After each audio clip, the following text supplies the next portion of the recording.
আমার মামা নতুন নতুন গাড়ি চালাই যাইছে, এখন চোখে চশমা, আবার ভিডিও করে দিতে হইব, আবার আমি বহুত কিছু পানির বোতল আনতে দিতে হইব, সিগারেট জ্বালিয়ে দিতে হইব।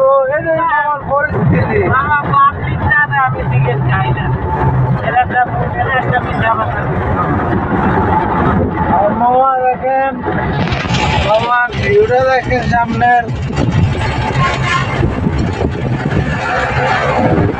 মামা এটা কি বাদন? এটা বিধবা, ও সরি বাদবা বাস, বাদন বাস বাবা, বাদন বাস আমারে ওটি দিল। মামার বউ, মামা হচ্ছে ঠান্ডা কথা ড্রাইভার। ও সে